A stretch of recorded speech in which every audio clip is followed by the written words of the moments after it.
ಹಾರೋಹಳ್ಳಿ ಪಟ್ಟಣದಲ್ಲಿರುವ ಶ್ರೀ ಚಾಮುಂಡೇಶ್ವರಿ ಅಮ್ಮನವರ ದೇವಾಲಯದಲ್ಲಿ ಶ್ರೀ ಚಾಮುಂಡೇಶ್ವರಿಯ ವರ್ಧಂತಿಯ ಅಂಗವಾಗಿ ವಿಶೇಷ ಪೂಜಾ ಕಾರ್ಯಕ್ರಮವನ್ನು ಆಯೋಜಿಸಲಾಗಿತ್ತು. ದೇವಾಲಯದ ಪ್ರಧಾನ ಅರ್ಚಕರಾದ ಕಲ್ಯಾಣ್ ಕುಮಾರ್ ನೇತೃತ್ವದಲ್ಲಿ ಅಮ್ಮನವರಿಗೆ ಫಲಪಂಚಾಮೃತ ಅಭಿಷೇಕವನ್ನು ಮಾಡಿ ಪುಷ್ಪಗಳಿಂದ ಅಲಂಕಾರವನ್ನು ಮಾಡಲಾಗಿತ್ತು. ಬೆಳಗ್ಗಿನ ಜಾವ 6 ಗಂಟೆಯಿಂದ ಭಕ್ತಾದಿಗಳಿಗೆ ಅಮ್ಮನವರ ದರ್ಶನಕ್ಕೆ ಅವಕಾಶ ಮಾಡಿಕೊಡಲಾಗಿತ್ತು.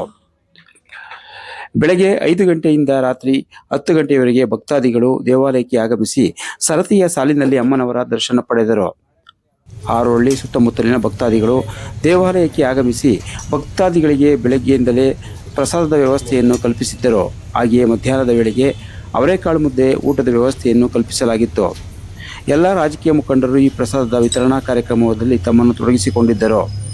ಸಂಜೆ ರಥೋತ್ಸವವನ್ನು ಏರ್ಪಡಿಸಲಾಗಿದ್ದು, ಮಳೆಯ ಕಾರಣ ದೇವಾಲಯದ ಆವರಣದಲ್ಲಿ ಅಮ್ಮನವರ ಉತ್ಸವ ಮೂರ್ತಿಯ ಪ್ರಾಕಾರೋತ್ಸವ ನಡೆಯಿತು ಎಂದು ದೇವಾಲಯದ ಪ್ರಧಾನ ಅರ್ಚಕರಾದ ಕಲ್ಯಾಣ್ ಕುಮಾರ್ ತಿಳಿಸಿದ್ದಾರೆ.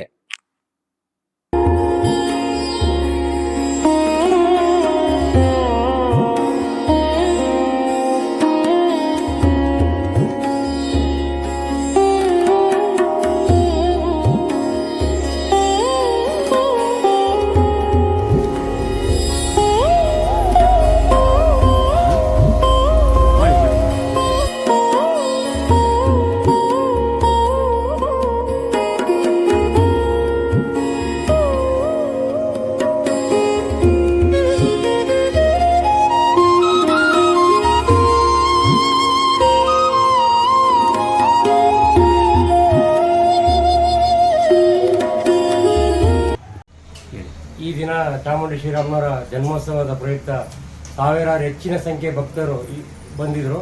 ಈ ದಿನ ವಿಶೇಷ ಅಲಂಕಾರ ಫಲಪುಷ್ಪ ಅಲಂಕಾರ ಮಾಡಲಾಗಿದೆ.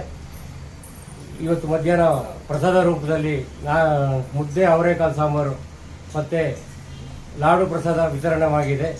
ಇದು ದಿನ ಜನ್ಮೋತ್ಸವದ ಶುಕ್ರವಾರ ಆಷಾಢ ಮಾಸದಲ್ಲಿ ತಾಯಿಯ ಜನ್ಮೋತ್ಸವ ಪ್ರಯುಕ್ತ ಪ್ರತಿ ವರ್ಷದಂತೆ ಅದ್ದೂರಿಯಾಗಿ ಮಾಡಲಾಗಿದೆ. ಶ್ರೀ ಚಾಮುಂಡೇಶ್ವರಿ ಅಮ್ಮನವರ ಹಾರೋಹಳ್ಳಿ